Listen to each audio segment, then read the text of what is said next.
What's good, everybody? It's your boy Hums from Ather Gaming, and today guys, we come to you with a brand new deck profile, guys. But before we get into that, I think this is day number 3 of daily uploads, and honestly guys, I can't see it slowing down anytime soon, no matter what. Even if this whole nonsense is done with, guys, I still don't care. But anyways, yeah, this is a highly requested video. I've been getting constant messages about this, asking me what my personal take on it is, and I just feel like the deck is sort of more or less figured out. There are a couple spicy techs that I've thrown in this deck, but for the most part this deck is figured out. But anyways guys, before we start it, just one quick shout out to all our lovely subscribers, all our Patreon members, everybody in our Discord. Make sure you guys check that out in the links below, as well as over there you'll find our Twitch link, where we will be streaming very soon and a lot more consistently as we are uploading. But anyways guys, yeah, that's it for the intro. Let's get straight into the deck profile. So starting off the deck profile, since we do play a go first deck, we are only playing 2 Adamancipator Analyzer. This is the card that's kind of functions as like a Cyber Dragon, where if only your opponent controls a monster and you don't, you can special summon this card. He's very niche in his initial ability. Of course, they all have the abilities where they can like excavate the top 5 and special summon like a non-tutor monster. Obviously that's like insane, right? That's what you want. But yeah, Analyzer herself or himself, however you want to identify the card as, because it's 2020, you know, we don't discriminate.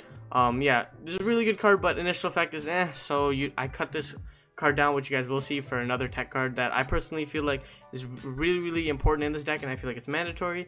But yeah, just the 2 Analyzer, not much to say. Most of them have the exact same effect. 3 Researcher, of course. Researcher is like insane. If you control any rock monster, special summon her. And then she has the effect where she can mill the top 5 cards of the deck and excavate. She's a level 2, very important. Analyzer is a level 4, but again, the effect is so niche that like you don't really want it. And of course, you want to play 3 Research because you want to see this card. And then you play the 3 Seeker as well, just because Seeker has the similar effect to Researcher, where you need the rock monster, but instead she says, okay, I need an Adamancipator monster and then I can summon myself. But it doesn't really matter, because again, these cards can function off of themselves, all 3 of these cards, which is what makes the deck really important. But the funny thing is, I did think about cutting these 2 cards down to 2 as well, just because Block Dragon can get you these cards, and if you kind of play a more Block Dragon turbo deck, it seems to be a little better. But I just haven't really figured out the sort of dynamic I want to take the deck. But right now, I feel like this is the correct ratio that you guys should be running. If anything, of course, put this to 3, but just right now, I feel like this is the best. Then moving on to a card that is very controversial, because a lot of people think it's going to be banned, is Triple Block Dragon. I don't know if I should say anything else about this card. I feel like everybody who's played in this current format have sort of realized how insane this card is. I've been saying how insane this card is ever since I've been dealing with Gem FTK. I have a good friend of mine who actually plays this card religiously. Gem FTK is like insane, and Block Dragon's like the MVP of that card. Literally, like, this card's Dragon Ruler, and if we have all our Dragon Rulers banned, I mean, of course Tempest, but Tempest is like whatever. Like, look what happened.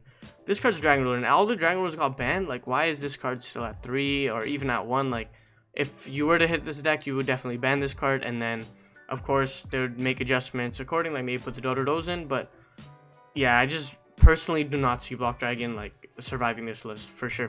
I can see him leaving. This card's insane. Gives all rock monster protection as well, which is like another like stupid, why would you make that card? So you literally at the end of your combo, you just put out Block Dragon to protect yourself from Lightning Storm, so it doesn't even matter. That's it. Moving on, 3 Doki Doki. So the funny thing is, if Dark Grepher was so insanely overpowered that that card had to go to 1, why is Doki Doki at 3? And I'll tell you something, Doki Doki like is better than Dark Grepher, maybe just because you can pitch a card and then you can special summon a similar monster. You know, this card is kind of stupid, is yeah, like you can discard any card and then just special Kokimera Guardian from your deck, and then you have a free protection. Just even being able to rip this card off of like an Adamancipator card, it just like gives you so much firepower. Sorry about that. So much firepower that it's kind of unfair. But yeah, of course play Triple Doki Doki because why not? And then moving on, we play the Double Gigantus. The reason why I play 2 Gigantus and not 1 is I actually prioritize Abyss Dweller a lot more. And sometimes you just get put into these weird awkward situations where you have to use your other 4 for like a Needle Fiber play or for like a Savage Negate, where once you link off the Block Dragon, it actually gives you a guaranteed Abyss Dweller play if you don't already have it in your hand. If you do have it in your hand, of course it's even better. So that's why I feel like Gigantus is really good. Of course you can't hit him off of your Adamancipator cards, but it doesn't really matter, just because in this current format, and as is for the most part almost every format we've ever had, you want to prioritize Abyss Dweller as much as you can, and I feel like right now this is just crazy, and Abyss Dweller is like even more insane. Even if you open this card and you think it's dead, you can pitch off Doki Doki, right? That's what's stupid about the card. Then we play the triple Kokimeri Guardian. Guardian is like literally the showstopper of the deck. As soon as Guardian hits the field, turns off Nibiru, turns off Ash Blossom, turns off Ghost Bell. And the reason why Guardian is so insane is that you can kind of choose the hand traps that you want to play around, and you could kind of read your opponent and understand what you lose to. For example, if you don't lose to Ash Blossom but you lose to Nibiru and your opponent ashes you, you're not going to Kokimeri Guardian negate it, because okay, say they don't have the Nibiru, they have the Ash, you don't negate it, now you have a weaker board. It doesn't matter, because you did the safer play and you can't beat yourself up over it, right? If you understand that your board loses to Nibiru or loses to Ash Blossom, then that's what you Kokimeri Guardian, right? But the way that I've made this deck is I've made it really, really resilient to hand traps, so it doesn't really matter. And Adamancipator themselves and the rocks are insane. We play the triple Madolche Petting-Cessor. She's just good because if you control no monster in game, you special summon her. So she's like, you know, a good card to just kind of like rip off. And then we play the triple Tenyi Spirit Adhara. Adhara is sort of similar to what Predecessor applies, where in the opening hand it's really good. Apart from that, but it doesn't really matter, just because these cards you want to turbo as much as possible, and Adhara is a tuner and an earth monster, so it helps you get to Needle Fiber super quickly, and that's why I feel like this card is really insane in what Adhara provides.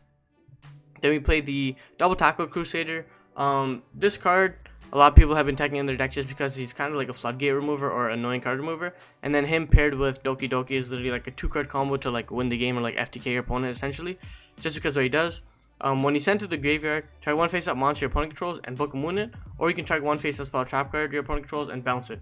So he's really potent in what he does, and he also floats as well, right? So it's not just if he's destroyed or anything, it's literally if he's sent. So Doki Doki, if you link summon, and he's not a one effect, so he won't miss timing, so he's really good. Then I play the one tech card that I told you guys about, which is Sentry Soldier of Stone.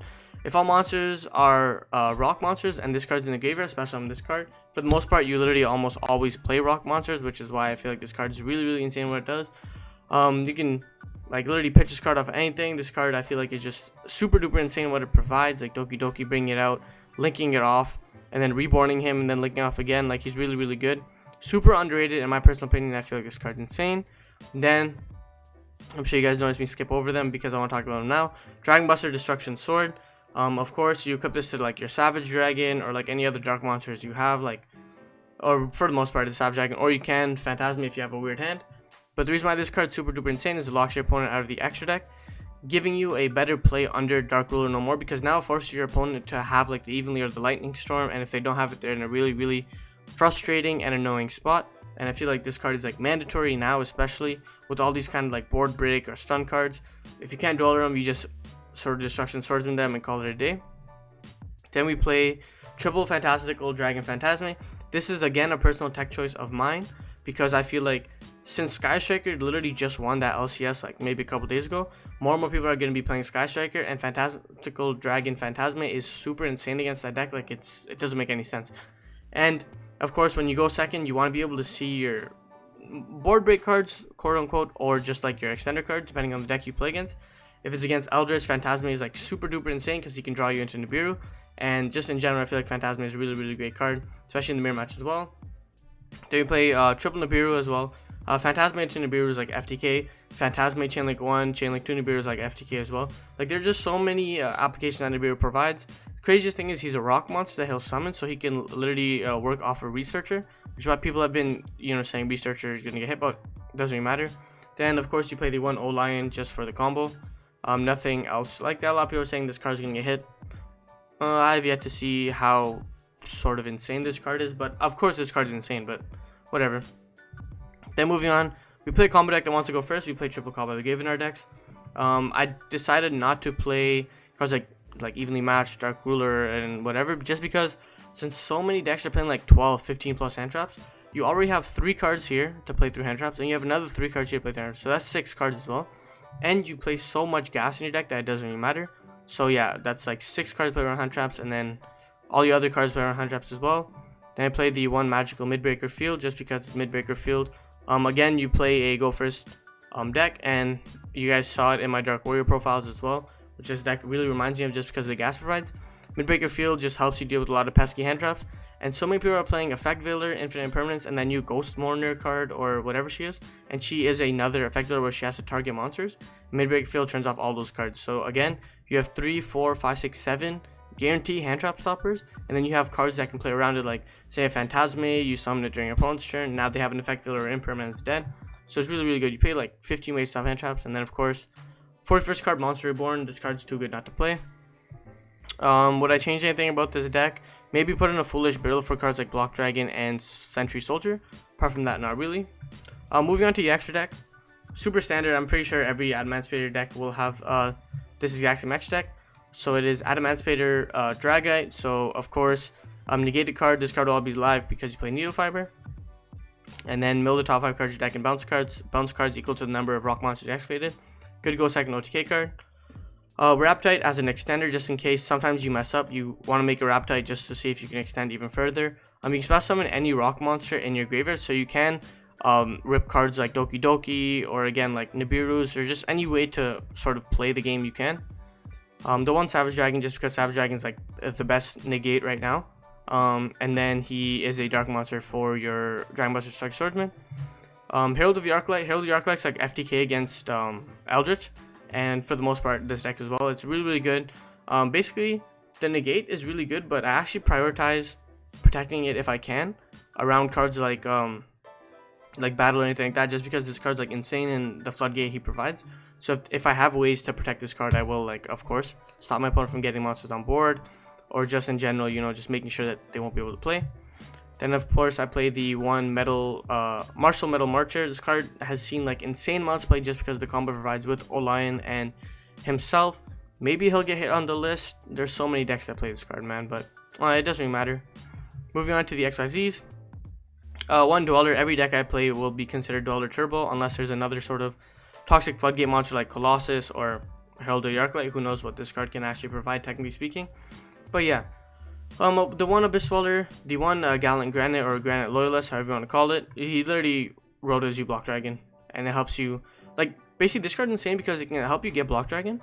If you have like any 2/4s, helps you get Block Dragon, and then Block Dragon will be able to summon, assuming like you made these cards, like you link into the Cerberus, then Block Dragon gets you these guys, and then he just lets you ladder into so many cards. Like, maybe Block Dragon's insane, maybe this card's like worse. Then for the links, we play the one Appaloosa, Bow of the Goddess. Not much to say about that. I mean, it's a generic link for the most part. If you're linking off Kokimaru Guardian, you're going into Appaloosa. If not, you're just going to keep your monsters on board and see what you can do. The one Crystron Halkly Fiber, Needle Fiber. I like calling it Needle Fiber, so I'm going to call it Needle Fiber. Best link 2 in the game right now, right? We've been dealing with so many like insane link 2s, and now this card comes out. People are saying ban it already. I don't think ban it. Just stop the cards it brings out, like this or like Jet Synchron, and it'll be perfectly fine. Being able to just bring out anything and just ladder off is insane. And then of course the water synergy with this card and this card gives you so much more flexibility. Then of course we play the one IP Masquerena. Just IP is IP, you know. Sometimes you have awkward situations where you don't know what to end on. You just throw an IP on board. Your opponent goes Lightning Storm. You just go, okay, whatever's not a rock, I'm gonna IP into like an Appaloosa, and now it can't be disturbed by card effects, so I'm perfectly fine. The one Nightmare Cerberus, just because it's a link 2, generic link 2 earth monster that helps you kind of clear monsters and get them off the board. Really good in what it does. Helps you destroy monsters like, you know, Ultimate Conductor and other annoying cards. One Unicorn, because Nightmare Unicorn's like insane, probably one of the best removal cards in the game right now. The one Link Spider, just because you need Link Spider for the Oloyan token, so you can go these two into the Union Carrier. So Link Spider is important. Then it is an earth monster as well, so it gives you more flexibility with Block Dragon.